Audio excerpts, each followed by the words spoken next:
Food is fuel for your body, your mind, and definitely your sport. But let's face it, nutrition is confusing, and the expectations on girls and women to be thin and have a six-pack are exhausting. If you've ever been frustrated with your body, confused about nutrition, obsessed with eating healthy, or guilty when you don't, underate, overate, or overtrained, and overwhelmed with all the pressure, then this podcast is for you. Nutrition can be easy, you can take control of it, but it might start with letting go of control by asking for help and making a change. I'm Lindsey Elizabeth Cortez, sports dietitian and owner of Rise Up Nutrition, where I empower female athletes to overcome nutrition concerns and perform at their highest level, to stop being confused by all the mixed or harmful messages, and finally have confidence in your body as a fierce, fit, and fueled female athlete. Hello fans, it's Lindsey Elizabeth Cortez, registered sports dietitian and your host of this podcast, Female Athlete Nutrition. My guest today is a fellow sports dietitian and a fellow runner and lover of all things running, Meghann Featherston of Featherstone Nutrition. I'm super excited to chat with her. We talk about her background as a dietitian, how she got into running, and then we do a deep dive on carbohydrate loading and also hydration and electrolyte needs, specifically for marathon runners. So I really wanted to dial this episode into the fueling tactics that marathon runners can use to fuel their run, and Meghann is the perfect person to have this conversation with. Before we dive into that, I want to remind you of an amazing company, Previnex. I am an affiliate for them and a user of their multivitamin and joint health supplement.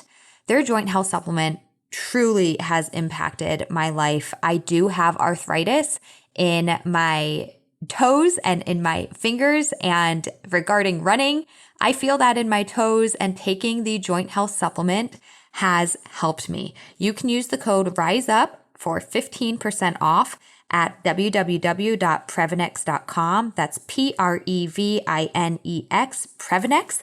They have a plethora of different dietary supplements. I'm just telling you that my personal favorite that I personally use and impact my life is a multivitamin, as I've gone through various different life circumstances and I focus on whole foods, but that multivitamin is just something that's kind of helped me when I'm having the off day, the off week, or feel that I'm not 100% confident in my nutrition. And I keep working on that, but the multivitamin is a little bit of a catch-all. It's really high quality. And the joint health supplement, I feel the difference. I've been taking it for about 2 years now, and I've got my husband on it too. As we continue to age and still challenge our bodies physically, we need to keep our joints strong. So Previnex.com, use the code RISEUP for 15% off. Now let's get into the conversation with Meghann. A little bit of a background first. Meghann received her Master's of Science in Nutrition from Miami University, and as her career as a dietitian took off, she just kind of felt like something was missing. You know, she was an athlete as a child, and as she kind of dove into work and adulthood, she was missing that thrill of competition. So in 2009, she signed up for her first marathon, I believe her first road race ever, the Cleveland Marathon, and she crossed that finish line in a time of 3 hours and 58 minutes. And that was enough to hook her in for good. Over the years, she continued to train. She became a lover of the marathon, and she's actually brought her PR down to 2 hours and 49 minutes, over an hour of an improvement. And that's thanks to her consistent training, keeping it fun, and dialing in her sports nutrition, which became her new passion. She started off as a clinical dietitian.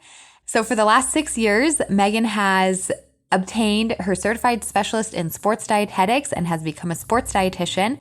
And she now has her practice helping runners and endurance athletes fuel their biggest, baddest goals. Meghann specializes in sports performance nutrition and has a heavy background in clinical so that she can help athletes manage whatever their medical conditions might be and understand their own health history and lab work, kind of bringing it all together with clinical nutrition, health, and a passion to fuel your body for the run and the long run. You can find Meghann on Instagram at Featherstone Nutrition. That's Feather, Feather, Stone, Stone, Nutrition. And her website, featherstonenutrition.com, which is jam-packed with tons of helpful information, some of which we'll get into today, her carb loading calculator and her hydration calculator. Meghann, thank you so much for joining. And I'm super excited just to get to know you more since I've, been following you on social for a while, and which is always fun. But it's like, I feel like I know someone when I don't. So I'm really excited to get to know you a little bit more and converse today. Same. I'm happy to be here. And it's always good to get two sports dietitians together, unite. Yeah. Yes, exactly. And so with that being said, I invited you on the podcast because I feel like we're on the same page with a lot of things. So I think this would be a helpful conversation for our listeners. At the same time, you have different specialties and a unique story and provide a different service too. Could you share with our listeners just a little bit about how you came to become a dietitian and then how running became such a passion in your personal life? Yeah, and they kind of go hand in hand in a very obscure way, but so I wasn't sure what I wanted to do with my life. And I actually stumbled upon a brochure for dietetics when I was touring for colleges. I thought I wanted to do something in the medical field. And I was also very passionate about exercise science and nutrition. So when I stumbled on this pamphlet, and it was all the same science classes that you would take in a medical degree, plus nutrition, plus exercise science labs. I was like, this sounds amazing. And I got super excited to actually learn in college and go to these things. So I just decided I'd try it out and clearly stuck with it and clearly continued to love it. So really honestly stumbled upon it and then thought I would work in a hospital forever. I come from a medical family. That's where I was for 12 years of my career, was in clinical, then kind of more of a wellness type clinical role, but all with the hospital system. And then within that time, got very bored with not striving for a goal, no longer in a master's program, no longer in my dietetic internship. You probably had similar feelings. So I was like, I'm going to run just a marathon. Doing life. Right. Yeah. I was like, what sounds tricky? A marathon. I'd never run a race in my life, not a 5K, not a 10K. So signed up for a marathon because I like a little bit of a challenge and not sure if I could accomplish it. So that was in 2009 was the first marathon I ran. And then that's what's piqued my interest in sports nutrition. I took a great class in my master's program before that on sports nutrition. So I had a little bit of interest, but diving into and making all those mistakes myself, I was like, there's got to be a better way, so pulling research articles, learning more about the science behind sports nutrition and why I was feeling certain ways and what I could do to fix it and how I could help my performance. So I kind of used myself as a guinea pig. And then fast forward 10 years later, and I had a private practice and quit my clinical job 2 years after that. Yeah, I love that. I love that you have that experience of, kind of maybe doing things wrong or learning the mistakes as many marathoners do, because it's a long race and a lot can happen with your nutrition and fueling throughout the training and the race. So you have that experience. And I think the 12 years of clinical just makes you such a well-rounded dietitian. I'm a sports dietitian, so it's awesome to specialize in that. But, you're going to have people who run marathons who have medical conditions, who have different backgrounds, who have celiac, who have lupus, whatever. And it's you have that experience as a clinical dietitian to handle all of that. Right. And actually, I think that's actually in the marathoning world, there's so many, it sounds crazy because a marathon is so hard. At the same time, anybody can run a marathon. It is such a hobby, a goal like you did. You were just it's life. I want a goal to strive for. And you've got so many different people who take on that challenge. So I think fueling properly for it is huge because it's, we're not everybody who runs a marathon is an elite level athlete. And so you have so much background to help support them. Right. And I just had a client this week that I've worked with for years that's a marathon runner that was diagnosed at over 40 with type 1 diabetes. And it was I was so happy that I had that old clinical knowledge to pull from to really support her in ways that if I didn't have that, I probably couldn't, So I totally agree. I wouldn't change the progression of, the career at all. Cause I do think we learn so much in different environments and atmospheres. Yeah. And then you have your CSSD as well. Right. Correct. Now. Yeah. So that's awesome. From a career standpoint, you actually went and pursued to get that sports dietitian title, get that extra training too, which is awesome. Yeah. So, and then you personally with your marathons too, what a journey it's been. You're incredibly fast, Meghann. I haven't always been. Right. And isn't that such the fun thing about marathons? You got hooked and you kept getting faster and faster and faster. So it's been how many, 10, 14 years of marathoning now or? Yeah. Yeah. Yeah. 14, 15, going on 15. Yeah. Yeah. It's great. Took a big break. Took like 7 years off in there to have some foot surgery and kids. So I did have a Okay. solid chunk in there that I wasn't running marathons, but yeah. Very cool. And so something that I think is cool about your journey too, I've talked to on this podcast, I've talked to lots of distance runners, marathoners, ultra marathoners. I've talked to like elite athletes and things like that. And I hope you don't take offense to this. I don't think you will, but you are somebody who, you're not the elite athlete. You're just somebody who wanted to have a goal in life and you did it. And throughout the years, you've gotten quite fast, impressively fast. But kind of what you're doing is you're chasing your goals, right? You're chasing your time, and what you're doing right now is you're chasing the world major marathons. And I would just love to have you share that with our listeners, maybe somebody else who's getting into marathoning and like doesn't really know what that is yet. Like, what are the major marathons? What makes them so special? And like, because this is like a thing. I've never done them, and I've actually only run 2 marathons, but I've done marathons. But like what you're doing is like, it's like this other level of like achieving a goal. Yeah. And I think you bring up a good point there because my first marathon, my goal was to break 4 hours, which is an incredible goal for your first marathon. Like that's a very like lofty, like really, so by the skin of my teeth, ran just under 4 hours. And I think the perspective that you just kind of led with that this was always a goal for me, right? Like I was never a competitive runner. I did not run in high school or college. So this was always just something that I was trying to better myself through. And I'm very competitive with myself, not with others. Like a woman could run past me in a race and I'd be like, good job. Like I don't mind getting beat. Like it's all like, if I'm giving the most that I can to a goal that I have, I'm satisfied. And I think that mentality that I've had this whole time I've been running has really benefited me because it's never about anybody else. It's never about a time. It's always about like right now, what's the best that I can do. Yeah. And I'm always like very, very happy with that. Right. So I think that, I just, you work with endurance athletes. I think sometimes we get so caught up in breaking 3 hours or breaking 4 hours or BQing that we put all of our eggs in a time basket and we forget to have fun in the process. And it's like, to your point, I'm not an elite athlete. I'm not at all. I've gotten like one elite bib in my life and it was a local race, so. Which is very cool. Very cool. We're doing this for fun. We're doing it for fun. To be fun. Yeah. So if it's not fun, if we're putting too much stress and pressure on ourselves, it's like, what are we doing here? Right. Like this is not, while it might look like it's part of my job, it's not. Right. Like my job is nutrition. This is the fun part that I enjoy as like perks of what I do.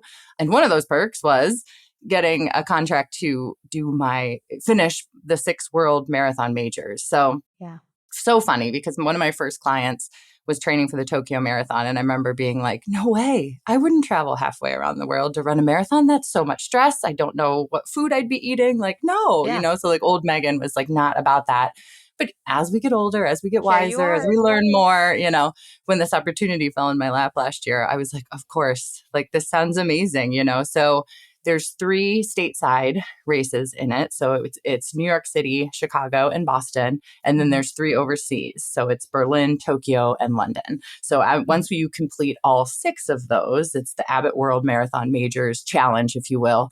You get an extra medal that has those 6 circles on it that represents each marathon.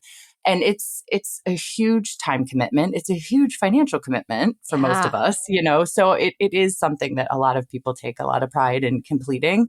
So I have London left in 4 or 5 weeks. And then hopefully, right? It's never a given that we're going to cross that finish line. So the goal is... It's not with a marathon. It's not a given. Yeah. No, it never is.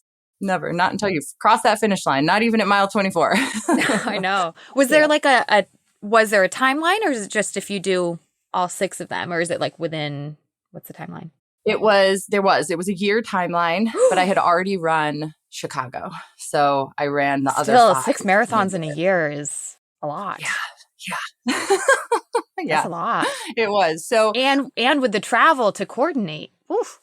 Yeah, that was part of it when I was like, oh yeah, I am interested in doing this because part of it was me helping Abbott employee runners with their nutrition. So it was like, mutually beneficial for all of us. So I said, I'm like, what if something happens with my family, with me, and I can't complete this? That was always on my mind because it is a lot. It would have been last year. It was Boston, Berlin, New York. And then this year was Tokyo and London. So all of that within more like 18 months. And then I had Chicago from the year before. So Yeah, it's a lot. that's a decent, yeah. It Yeah. is.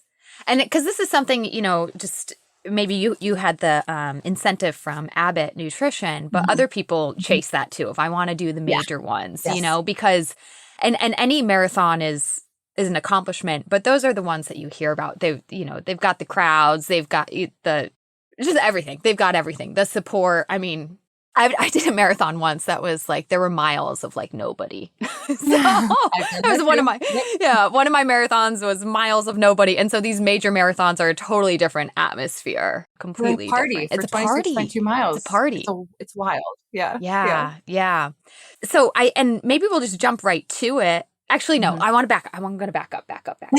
So yeah, you're a dietitian. You have that clinical experience. You've been marathoning for a decade now and achieving your goals and doing some really awesome, fun things with it, going across the world and all that. Throughout your journey as a dietitian and as a runner now, how would you just kind of like summarize your nutrition philosophy? Yeah, that's a good question. And there's so many things going through my head right now. But I think adequately fueling our body for what we're expecting our body to do on a daily basis is my bread and butter, right? Like understanding what are we expecting our body to do, which might be very different for every person, right? Person, athlete, who no matter who we're looking at, and making sure that we're giving our body what it needs. I think this even more than I and your specialty that, we are in a society that is constantly underfueling our body and expecting it to continue to perform, right? And I just see that there is just this amazing opportunity to change that mentality around how we fuel our bodies when we insert running into the equation. So many people are willing to eat more, to eat different, to prioritize different things, to take more of a what can I add to my nutrition versus what can I subtract philosophy when we're supporting our running. So sometimes that running piece is key to like hooking people to fueling their body better. So I think that's just my biggest mission. Sure, there's all sorts of subsets for performance that we can play with, but really helping people fuel their body for what they're expecting their body to do is definitely probably what I would say is my mantra around what I do on a daily basis. Yeah. Absolutely. And that's why I know you and I are generally speaking very aligned in our nutrition philosophies. And I love that, running and whatever sport it is can be your motivation sometimes because it's like, we're doing this for fun. We're doing this to add something to our lives. So add in the nutrition piece and everything just kind of elevates from there. And, I think it kind of goes without saying, anybody who knows you at all or follows you, you're also like the carb queen. I am. Graham cracker queen, bagel queen. So it's like, okay, we're going to fuel our bodies for what we're asking it to do. We're asking it to run marathons. So we're going to fuel up with our carbs and our graham crackers and our bagels. And that's certainly something that I love about you, the unapologetic carbs, which we have science to back that. Tons of science, even though society still tries to say, back off on the carbs. You're just like, no, more carbs, more bagels. So I've seen some of your videos traveling, which I'd love to dive into now, as you traveled for these races, for New York, for Tokyo, and how you're getting those carbs and how you're having graham crackers in the hotel room, how you're bringing bagels, or in New York City, obviously taking advantage of the bagels there. So I'd love to jump to that, just kind of like with your recent big travels, Berlin and New York City. Actually, where are you from? I don't even know. Ohio. So, Ohio. Okay, travel. So it was all travel. Yeah, no. So traveling to New York City, traveling to Tokyo. What were some of your personal like things that you had to do, or tips that you had, things that really worked for you to make sure you, one, got your carbs in, and two, were just fueling well to prepare you for race day while you're traveling? And I always say, like, travel with anything you can't live without. So for me, that's graham crackers. Like, that's the only thing I ever eat before races. It's what I eat before all my runs, easy runs, long runs, workouts. So I always travel with 2 boxes of graham crackers when I'm going overseas, because you can't find them over there. They're totally United States things. Yeah. Some places in Canada can get them, which I didn't know when I first started doing this. I just thought everybody had graham crackers, but they don't. Yeah. So I always, if there's, again, something you cannot live without, like, no one could find bananas in Tokyo. Like, there was one 7-Eleven that had something that resembled a banana, but it was definitely not an American banana, right? So like, people were freaking out, I can't find my bananas. So not that we can travel abroad with bananas, but my point being, if there's something that we are used to, which we all say, make sure we're practicing what we're going to eat before our race. Let's make sure that we can take that with us so that we have it and we're not relying on chance of finding it, especially in another country. So I always travel Or I guess in the case of banana, sorry to interrupt, but it's like knowing that can help you then in your training practice with something else. Maybe I need to start incorporating a different fruit or a different carb source pre-run since I might not have bananas on race day. Yeah. They almost looked like plantains. They were kind of square. They were really big. I wondered if they were going to be like really hard versus like a soft banana we're used to. So I was like, that's an interesting tidbit. I wouldn't have known. Didn't know. So I think that's a big thing. And then too, with traveling, especially Tokyo was 14 hours ahead. So if I wouldn't have thought about, okay, when am I going to land? I would have missed an entire day of my carb load because I traveled on quote unquote day 3 of my carb load, but that was day 4 in the United States. So it was like thinking ahead of like, what's this going to look like? And instead of like panicking, like, oh my gosh, I missed a day, it was like, okay, I need to be ahead. I need to be on their time. So sometimes it's thinking through time changes, food changes, booking flights so that I knew I could go right to bed and try to flop onto their time, just kind of some little logistics that, I think really set me up to be able to have good races regardless of kind of where I was. Yeah. So travel with things you can't live without. Definitely plan ahead, thinking about your carb load, when and how you're going to do that. So did you eat out at restaurants then? Did you pre-plan that before going or just, And how much? I didn't. You didn't. Okay. Go ahead. How much what? I guess I was going to say like how much, because sometimes when you go to a new place, I personally love to experience the food culture, but how much did you enjoy the food culture versus I'm going to just stick with whatever I know and maybe after the race enjoy the food culture? I typically go that route, mainly because, and this is different for every runner, but I feel 100% of my race day nerves in my stomach. I don't feel nervous. All of a sudden I'm like, my stomach hurts. And I'm like, oh, you're nervous, So I'm always very careful about, that's why I eat a lot of bagels and graham crackers because they're just so easy on my stomach, So I am a little bit careful ahead of time about what I'm going to eat. But I'm also, for as type A as I can be, I'm also very laid back with that travel piece. So I didn't really have anything planned of what I was going to do. I knew that they had some different like fast food marts there that I would have a lot of options. So I kind of explored those. And I did dine out and eat sushi 2 nights before the race. But then the actual day before the race, I really stuck to things I was used to. They had a bakery there, which I was shocked that actually had bagels and soft pretzels. So I stocked up and just kind of ate that stuff that was very familiar to me the day before the race. And then, after the race, we had some great, Japanese food and tried a bunch of stuff. Yeah. And I guess the thing with these major marathons, they're in big cities where there's a variety of food. I mean, the food culture in Japan is extremely different, but you were in Tokyo, which, it's got a lot of options. So I think that's something, honestly, people going to marathons in like kind of smaller towns might have more limited options, and they might be the ones who need to plan ahead and be like, you know what, I'm going to bring this box of spaghetti with me and just in case and figure it out in the hotel or whatever. Yeah. And I have a lot of athletes that'll get like an Airbnb specifically so they can make what they're used to eating the night before a race. And I love that. Or have their toaster in the morning if they need a toaster for something, So we have so many options now, just depending on what we need as individual runners to set ourselves up for success. Yeah. Yeah. I did a race.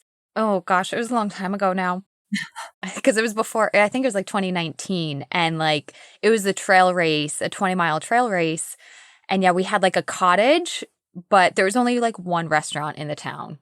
And so I was like, I'm not going to trust that. And I looked up the menu, but it was like, steak, veggie, potato. I'm like, we're going to bring spaghetti. We're going to cook our own meal in this cottage and, making pancakes the next morning and things like that because it was just too risky in that small town. I wasn't going to trust the one restaurant. So Right.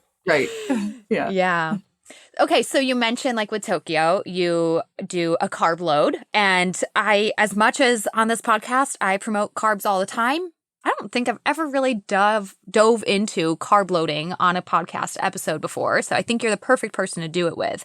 I'm just going to kind of ask you the basic questions for you to inform our audience. What is carb loading and what is the intended purpose of it?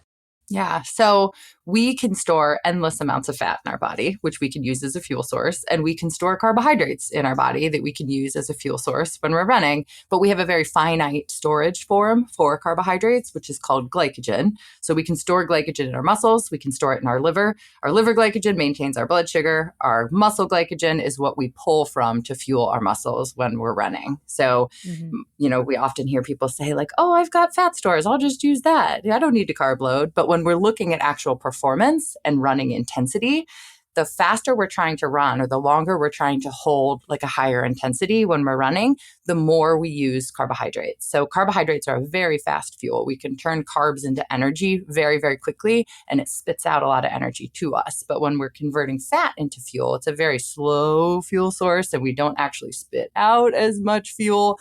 So if we run out of carbohydrate stores, we're going to have to rely on fat for fuel, and then our pace slows and we quote unquote hit the wall. So we can hit the wall for multiple reasons. Like we go out too fast, we get dehydrated, or we run out of glycogen or carbohydrate availability. So if we really want to race a marathon distance or even a half marathon distance for a lot of us, depending on our time out there, we have to fully stock those glycogen stores in order to not run out of carbohydrates. So for most of us, if we fully carb load and lock and load those glycogen stores, we have about 12 to 13 miles we can run off of those stores. So then the rest of the time we need to be taking our gels and all those types of things, right? During run But fuel. most of us can't get enough fuel in without those glycogen stores to maintain a certain performance. So, I mean, again, I use myself as a guinea pig, and I think of the times that I was able to perform equally well from mile 1 through mile 26. And it's when my iron stores are good and I'm fully carb loaded and I've taken all my gels, right? So like for me, those are the 3 keys to keeping my performance where it needs to be,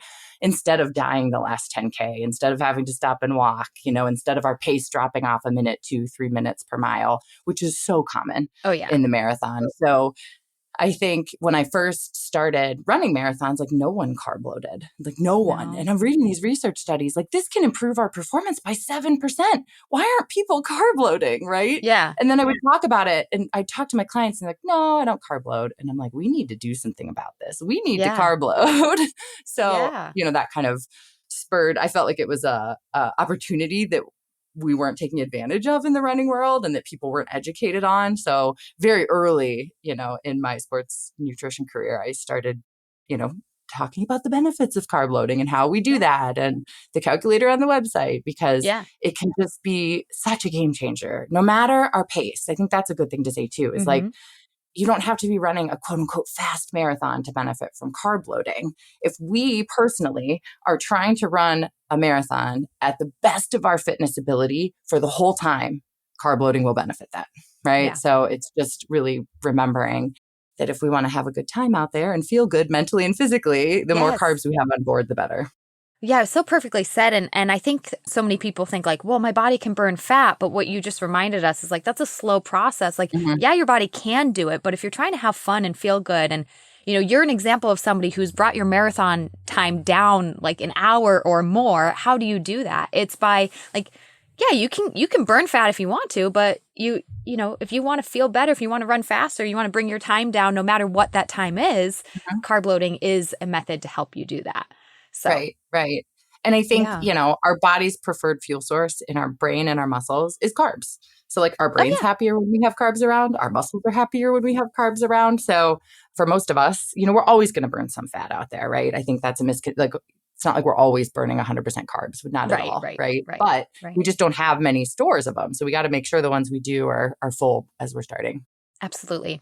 And so recent research is showing that a 3-day carb load is sufficient for marathoning. That's what you do and what you recommend to your clients as well? I do. Yeah. So a lot of research is a 1-day carb load. Some of it's a 2-day carb load, but that is a ton of carbs to consume in 1 or 2 days. It's just no one could do it. So that's why I typically recommend a 3-day carb load, just because it's more feasible for most of us. We can. There's no time limit on a carb load. We could carb load for a week if that, you know what I mean? It's the process of it. It's not time, limited, but it's just what I've found works the best for people is focusing for those 3 days on it, because then we don't have to take too much. We're not focusing on it for too long, so that's kind of the sweet spot that I've personally found with people. Yeah, so we'll direct people to your website where there's a very easy carb loading calculator that, will tell you if you're going to do a 3-day carb load, this is the amount in grams that your body requires. How many people do your calculator or work with you one-on-one and are just like, there's no way I can eat that much, and just like kind of floored, like, because it's such a big number for so many people. Yeah. And I do. I get DMs about it. I get emails about it. I get, like, no way it's that much. Yeah. And, I was hesitant, honestly, to put any type of calculator on my website because every calculator has nuances, right? And as a sports dietitian, I'm like, but for this person, it might not be right. For that person, it might not be right. And I took a step back and I was like, if it's benefiting most people, this is a win. Yeah. But glycogen stores are in our muscles, right? So if somebody's total body weight is significantly more than actual muscle mass for your height, it might way overestimate carbs. So I always tell people, like, there's a caveat on there. If it's more than 800 grams of carbs a day, reach out. I will help you. I saw that caveat. I saw that. Yeah, help people adjust. Or if they've struggled to do it in the past, we take a look and find out, like, do we need this much? If you have a really high carb day-to-day diet, maybe we don't need that much. So there's certainly nuances in it. But for most people, it is an eye-opener of like, oh, I need more because so many of us are undercarbed. Yeah.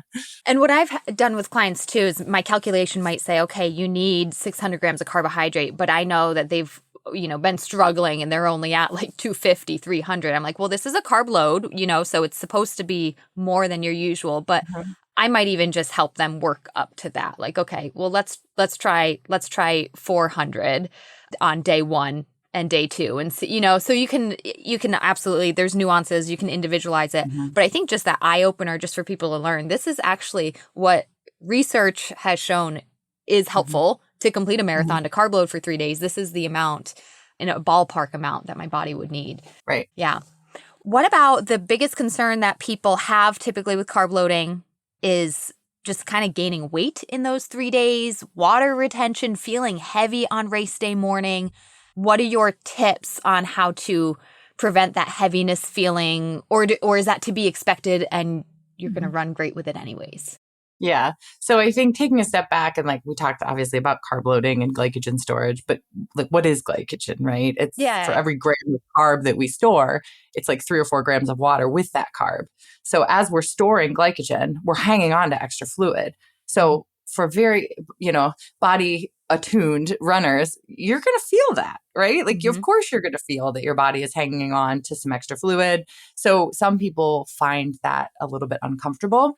What I have found is most people maybe by the end of the day start to feel a little uncomfortable and then they wake up the next day and they're fine. That's how it probably should transpire is, we're eating a little bit more. We might feel a little more swollen at bedtime, full, right? And then in the morning we should feel good. Now for people who really don't tolerate carb loading, what I typically find is on a daily basis in their training, they were way undercarbed.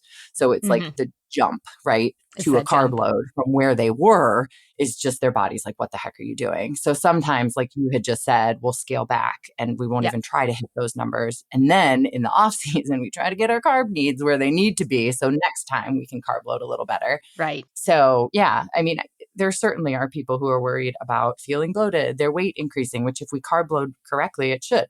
It should. Yeah. We should have more water. We should have more carbs. It's not fat, but, I always tell people stay off the scale. Do not get on the scale when you're carb loading, And ultimately, too, that's a little extra hydration. Yeah. That's helpful when you're about to run a marathon, too. So it's okay. Exactly. If you think that this extra weight is extra fuel and extra hydration, it's not, so many people get concerned. Is this extra weight going to slow me down? No, this is exactly what's going to fuel your performance better with the extra carbs and extra hydration.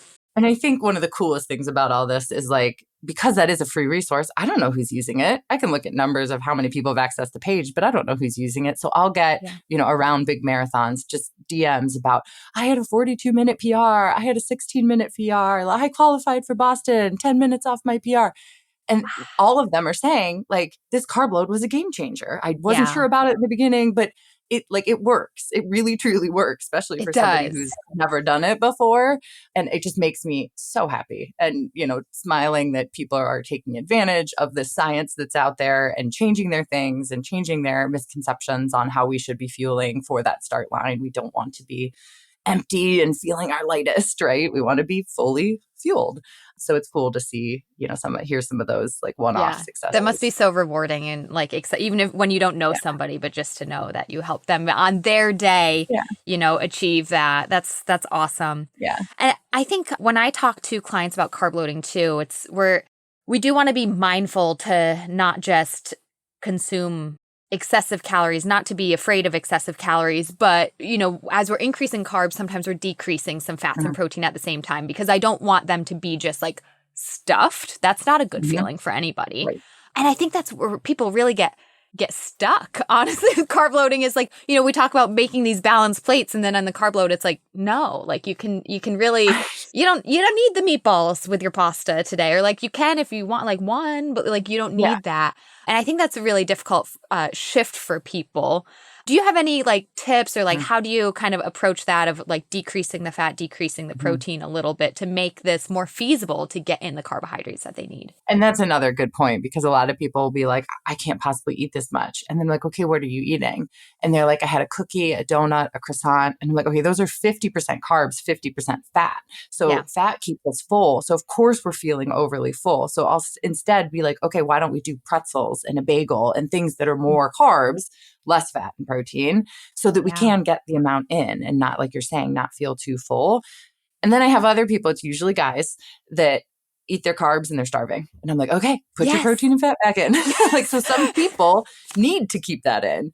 But I would say the majority of people have to, like, I keep some protein in, but I definitely scale back protein and definitely scale back fat, just to make sure I'm making room for all the carbs. I've done a carb load, I think, maybe 4 times in my life for the 2 marathons and then a couple long distance trail races. And I think I did it for, I think I've done it for my half marathons as well. I'm kind of forgetting now. But anyways, because it's been a couple years since I've raced seriously.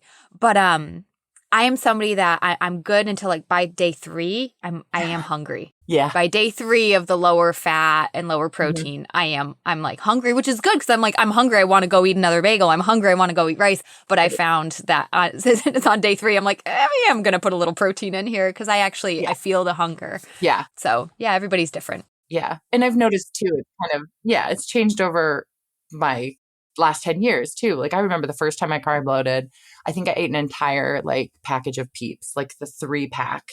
So that was like 200 grams of straight sugar, and I felt great. If I eat like straight sugar in a carb load now, I feel like I get like sweaty. Like I feel like my blood sugar is like, no, this isn't what we do. Do you know what I mean? So like even throughout the years, I think our body responds differently to things sometimes. And it's like, if I eat a bagel, I feel fine. But if I ate a whole package of Peeps, I don't feel that great. So, the lesson there is like, eat the foods you're comfortable with, that you already eat. We don't need to be throwing in a bunch of carbs that our body's not used to eating. Yeah. Just eat more of the things that you already enjoy. Yeah. Yeah, absolutely. Very cool. Okay. I feel like that was a good deep. Any other things you want to say about carb loading? I feel like that was a good deep dive. I think that's good. Yeah. Yeah. All right. So if you're you're a marathoner, interested in marathoning, and you've never carb loaded before, it works. Check out Meghann's on carb loading calculator on her website. Very easy to find. Another gadget calculator that you have on your website is a hydration calculator. Kind of talking through, I think, actually sweat rate. Like when you go on a run, how much do you sweat? And we have a method of doing that where you step on a scale, you weigh yourself before a run, after a run, and whatever fluid you lost or whatever weight you lost is a reflection of sweat loss, of fluid loss. But more recently, you had a post about this on social media too. There's a lot of gadgets out there to track your hydration. And I told you this is something I have very little knowledge on. I just personally haven't had an interest in diving into it. And I guess my clients, nobody's challenged me to it yet, I guess. So I just haven't. But you've done some experimentation with some hydration gadgets. You mentioned in your Instagram post just some brand names, H-Drop, Levelin, Nix, Precision Hydration. Could you just share with us, what are these hydration gadgets? What do they claim to do? Let's start there. Yeah. So I think like we've kind of the underlying theme of this whole episode is like, we try things because we need to try things. And I'm a very heavy sweater, and I was not training well through the first summer that I was trying to get back into marathoning after I had kids. And I was like, it's got to be hydration. Like I'm missing something. It's either sodium, it's fluid, like the headaches, the fatigue. I was like, this is not normal, right? So that's where I started diving more, like the personal interest at first, into the whole hydration thing. And so our sweat loss, like how much we sweat, and our sweat composition, how much salt is in our sweat, is genetic.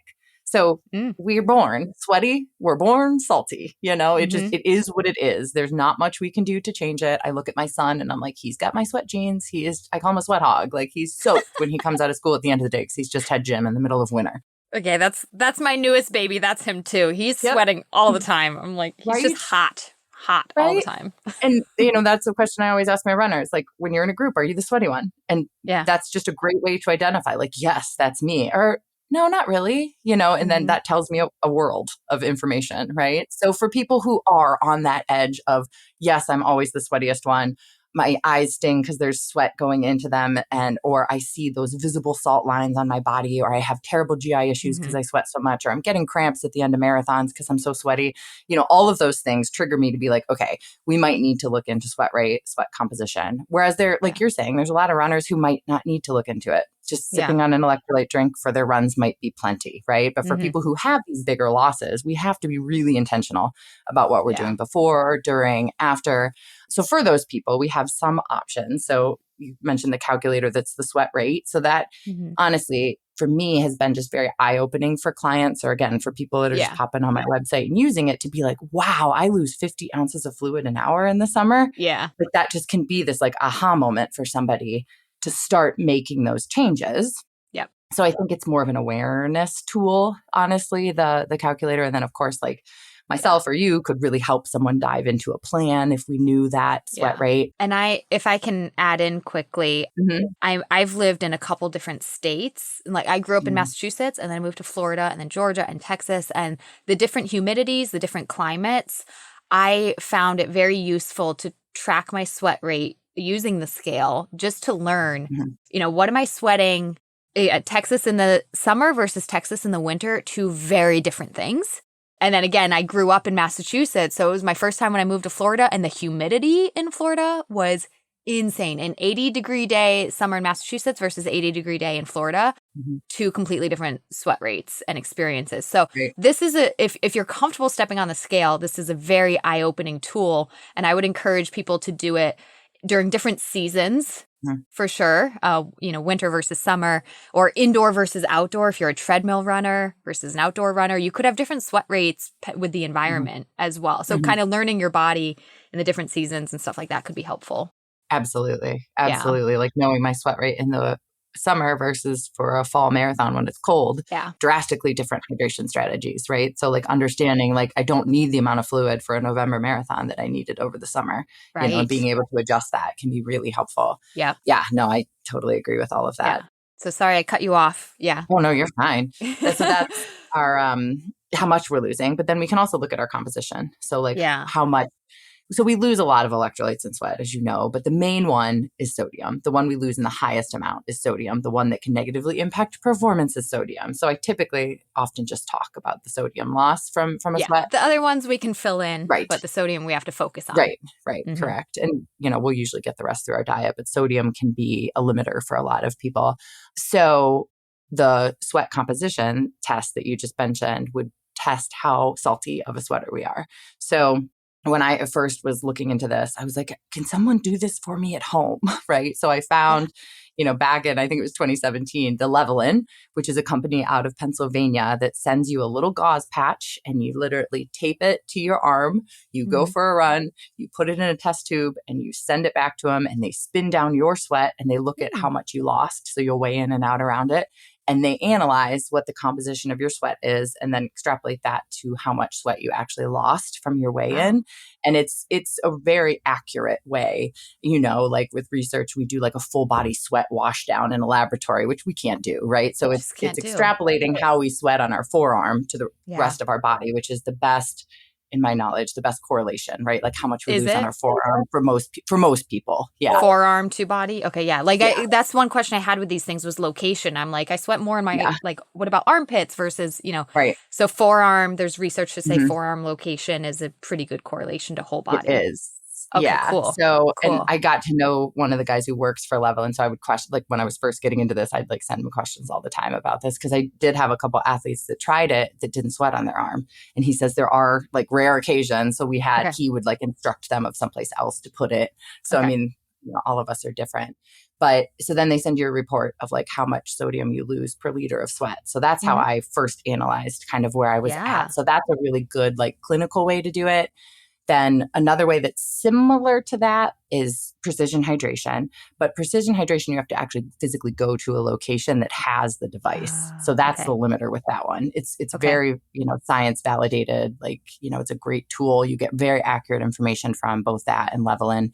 But like I said, that precision hydration, I think you can get on their website. There's one in Ohio. Some states don't have any. Yeah. They're often with a university or a sports clinic. So that one you actually don't have to run. You just sit down and they put electrodes on your forearm and they stimulate your sweat glands and then they extrapolate all of it out. So it's a little different than how they collect Levelin, but still very valid results, right? Yeah. And then the wearable generation, right? Now we're to this point where we all want wearables that are reusable, that hook to our phone. So Sweat has jumped into that now. So we have two reusable wearables. So there's H-Drop and then there's the Nix. So both of those you can use as many times as you want. There's an app that connects to them. Obviously, neither of those are going to be as accurate as the former two. Right. So I think there's still a pretty decent learning curve with both of those. H-Drop is on their second generation. Okay. I used their first generation a lot and I thought it was comparable. I thought it was fairly comparable to my Levelin results. I have to be honest, I've got their second generation, but it's been so cold here. I'm I haven't tried it. I'm just not sweating enough. So I need to try the second generation. And then the Nix, we actually went on a hydration tour this summer and we went to the hottest. That's why I was laughing because we went to everywhere I used to live, Texas and Florida and Atlanta and all the hot places. Very difficult places to run in. Yeah. Oh my God. I was so happy to go home to Ohio. I was I will never take for granted summer training in Ohio again. I was this is lovely compared to other places. But so we wore the Nix at that one. And I mean, I have to be honest, I had a lot of issues with it connecting and not gathering great data. So we talked to some of the people from their corporation and they have an amazing app in the background. It'll categorize stuff. So you were just saying about certain locations or certain weather, it categorizes and helps you come up with a plan. So in the background, I love what they have going on, but at least on me, the device was not working very well. Yeah. So I think there might need to be some kinks worked out or it was user error. I don't know. Yeah. Or just, you could have been the anomaly or whatever, that percentage that just doesn't work for. Yeah. Right. So there's options if people want to look into it. It's just, do you want something that's reusable that might not be quite as accurate? Or do you want gold standard data, that then you can, and once you have that data, our sweat composition isn't going to change. We just extrapolate those numbers to how much we're actually sweating. Losing, so when you, so it's it's good data. It's not that's going to change. It's just some people, like the app and seeing it in your face, drink this, replace this, so it's just kind of a different way to use it. So you've gotten to, you've studied the science behind it, met with the companies and tried it on yourself. Do you have many clients and athletes that use these products as well? I do. I don't recommend them for everyone. I don't think everyone needs. I think we have too many gadgets right now, honestly. I know. I'm we can track anything. So, but I do think there's some people that need that need to truly understand. I've had a big handful of clients that have another health condition, like you were mentioning at the beginning, that have had a pretty significant cardiac event at a young age that are scared to eat sodium. So if I can say this is what you're losing an hour, let's pair 800 milligrams of sodium an hour. And once they see their sweat, they're oh my gosh, I do need that. But until then, they're bonking on runs. They're not recovering because they needed more sodium. So sometimes we need that data to convince ourselves of what we need and to buy into the plan. So sometimes I'll use it for that. Some people just love gadgets. Some people are having terrible GI issues, cramping. And again, they're just scared to. We can tinker with sodium and throw more at it and see what happens, which I'm totally fine doing with clients. But some people really want the data and they want to know how much am I losing so I know how much to take, end of story, moving on, So it just kind of depends on the person's personality. Yeah. And I think, I think it's really eye-opening for athletes, especially in an endurance event like a marathon and in different weather conditions, to see how much sodium that they're losing. Because those numbers can get real high. But when you go and pick up a electrolyte packet or something that's this is 1,000 milligrams of sodium, that number can be kind of scary high if you don't have the confidence that, oh no, I'm losing 3,000 or 4,000 milligrams. Okay, that makes sense now.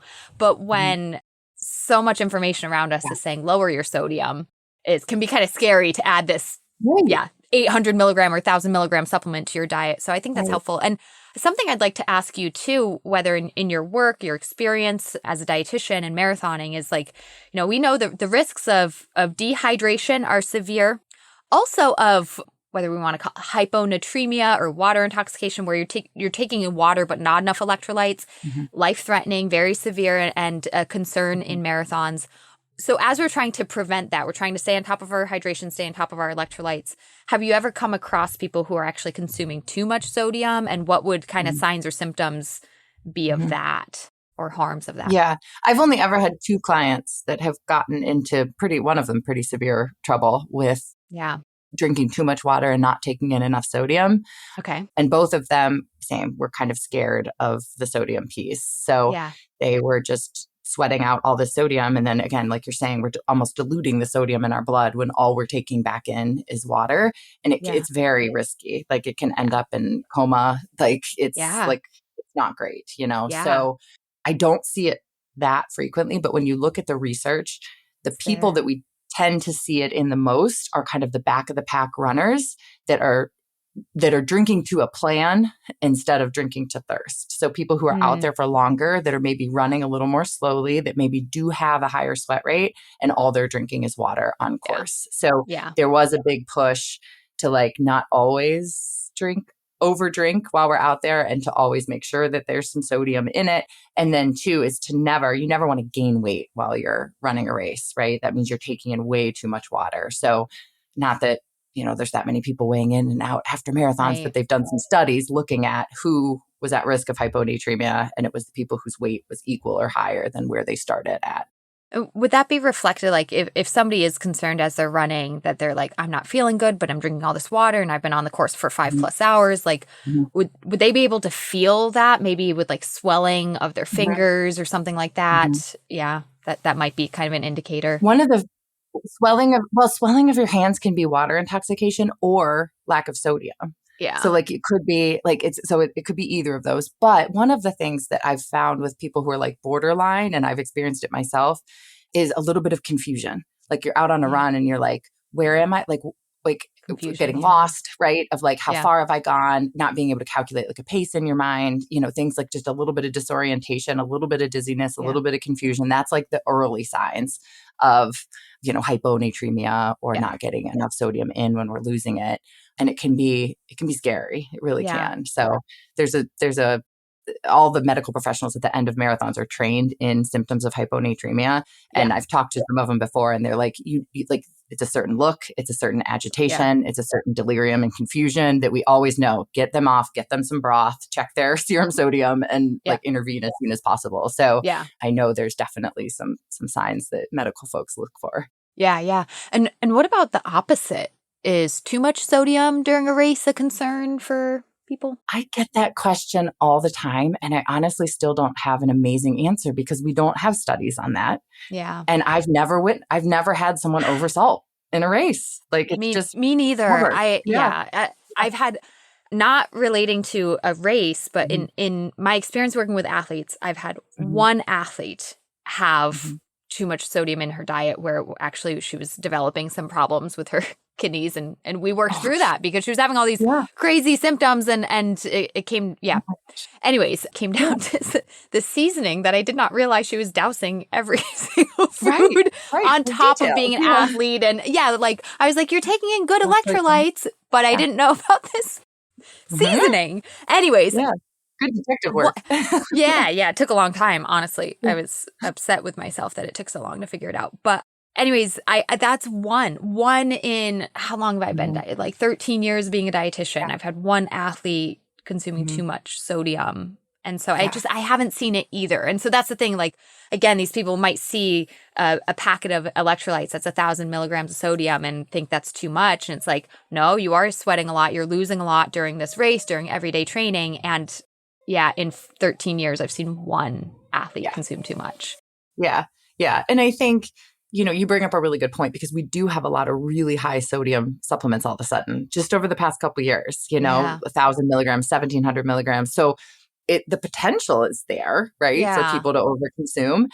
And the biggest thing I always tell people is like, if we're not sweating, scale it back. Like over the winter, if you're not sweating much, drop Scale those. back. But in the Yeah. summer, scale them back up and we're going to be okay. Like I think it's pretty easy to overthink it sometimes. Yeah. And I found too, when it comes to GI issues, very common in the endurance events like the marathon, as well as recovery, even muscle recovery. Our minds go to protein and carbohydrates. But I have found that adding more sodium will change the game with your muscle recovery. And then, of course, with reducing GI issues as well. Especially afterwards, like the nausea, the diarrhea that happen after a run or a race. I'm like, get some sodium in, salty pretzels, drink some water, more electrolytes, find something, because it almost always shuts down that nausea so that then you can eat and really begin to recover. Yeah. So real quick, because we're coming up on time here, but one of your recent Instagram posts said 50 to 70% of runners have experienced upper GI discomfort while racing, nausea, vomiting, cramps, sloshing. And so as we just discussed, one of those reasons is probably a lack of sodium or an electrolyte imbalance. What are kind of your top reasons for if you're a runner experiencing GI issues, look into like these top 2, 3, or 4 things? What would that be? So if it's lower GI issues, I always electrolytes, sodium, like how are we going into these runs dehydrated is always like a box to check.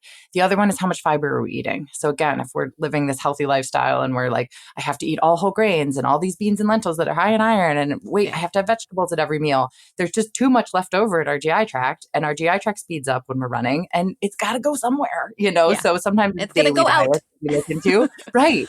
And then fueling. So if we run fasted, we're more likely to have GI issues. If we're trying to fuel, but our body's not used to it, maybe we need to slow down and like slowly introduce fuel into our body. So, looking through all those things are important. And then as far as like upper GI issues, like the nausea, the sloshing, I have found that one's a little trickier to identify, and it takes a little more digging to understand. Sometimes it's acid reflux that we need to treat. Sometimes it's have we eaten too much fat before and our stomach's just not emptying? Do we have delayed gastric emptying? Do we need to look at a different fuel? So the upper GI stuff's a little bit trickier, but the lower stuff is usually hydration, daily nutrition, and then fueling around a run. Absolutely. And I think relating to the upper GI, I think I saw you mention somewhere about like starting your run too fast. Can that relate to some like cramping stuff too? And I know in my past, I grew up in college, I was a sprinter, and then I transitioned into distance running. Yeah. And I, for a period of time, had a bad habit of like, I'm just going to go out and do a quick 2 miles, but I would like go out like as if it was like a sprint. And like within half a mile, I had massive cramps. And I think it was just going out too fast because I had that like sprinter mindset of just like go real quick. Not respecting this, still 2 miles, like take it easy. This isn't a 400 meter. No, that's a good point. I experienced that a lot. Yeah.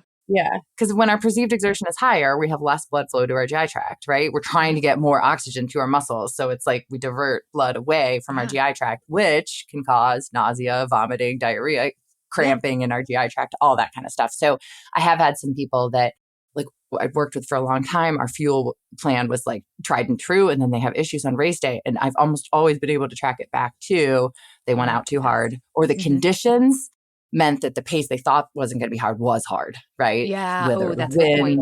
Weather, too hot, things like that. So I do perceived exertion for whatever reason, heat, excessive sweat loss, wind, that kind of stuff can really play a role in that too. Yeah, I'm glad that I learned that one on a personal level because it's like you said, it's like, wait, the nutrition is perfect. It was actually something else because at that time I was like, what am I doing wrong with my hydration or what I'm eating? And it was like, nope, you just gotta go a little slower.